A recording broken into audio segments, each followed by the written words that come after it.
Bonjour, alors c'est pas tout de les ramasser, maintenant faut les conserver, faut les traiter. Alors qu'est-ce qu'on en fait? Moi le matin j'aime bien boire mon petit jus de citron à jeun, chacun fait comme il veut, mais du coup ça permet de les utiliser. Ensuite j'aime bien faire des glaçons de jus de citron. C'est toujours pratique, que ce soit pour une recette ou n'importe quoi, c'est toujours à portée de main. Donc ça je vais vous le montrer après, c'est relativement simple. Et puis je fais aussi du lemon curd, je le fais en grande quantité. Puis après, je le congèle tout simplement. Puis quand j'ai envie de faire un vacherin glacé ou bien de la crème chantilly tout simplement avec, une tarte, enfin, vous faites plein de trucs avec. C'est facile, c'est prêt, c'est sous la main. Alors, on y va? Nos citrons, ben, ils sont bio. On les traite absolument pas. Ils ont une écorce relativement grosse. Ils sont pas de pépins, ça c'est quand même un plus. Et franchement, bon bah là vous pouvez pas sentir évidemment, mais ils ont bon toute la maison. Donc ça c'est cool. Alors maintenant, il n'y a plus qu'à. Donc maintenant j'ai pressé mon jus de citron, je vais le transvaser dans mes sachets. Alors moi je préfère les sachets, pour moi c'est plus pratique. Après les bacs à glaçons, finalement vous faites comme vous voulez. Juste pour les sachets, je préfère les mettre ici. Ça me fait pour deux choses. La première, si ça déborde, me connaissant, ça ne m'étonnerait pas. Et puis ben, la deuxième, c'est plein trop je lâche, parce que mine de rien, le poids de ça, des fois, il y a des petites surprises. Donc on y va, le petit entonnoir, et puis on y va tranquille. Hein. Il faut vraiment y aller tranquille. On le remplit, on le remplit.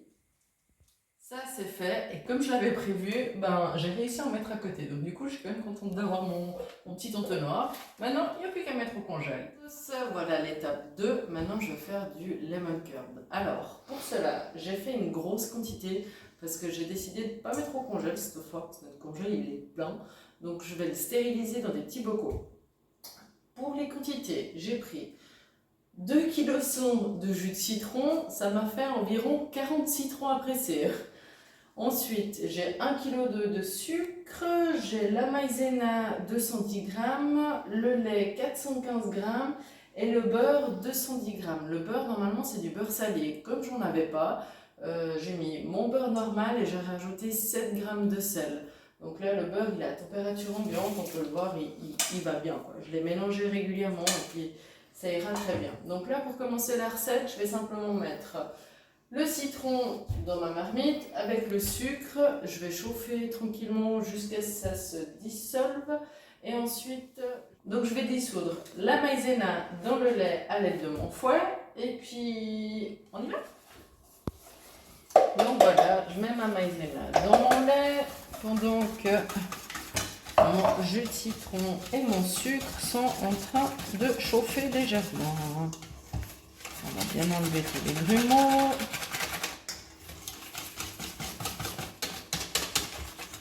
Donc voilà, le sucre a bien été dissous, j'ai baissé le feu, j'ai mis sur 6, moi ma plaque elle va sur 9, donc on peut dire qu'on a à peu près la moitié, un peu plus de la moitié. Là maintenant je vais ajouter mon lait maïzena.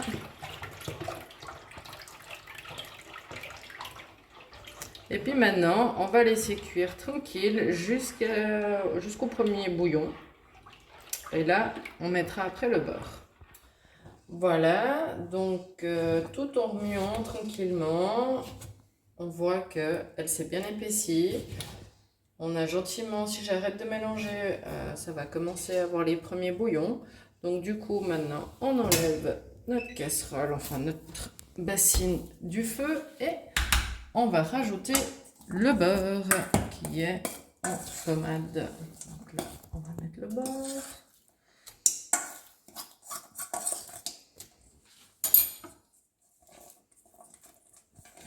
Rien ne se perd.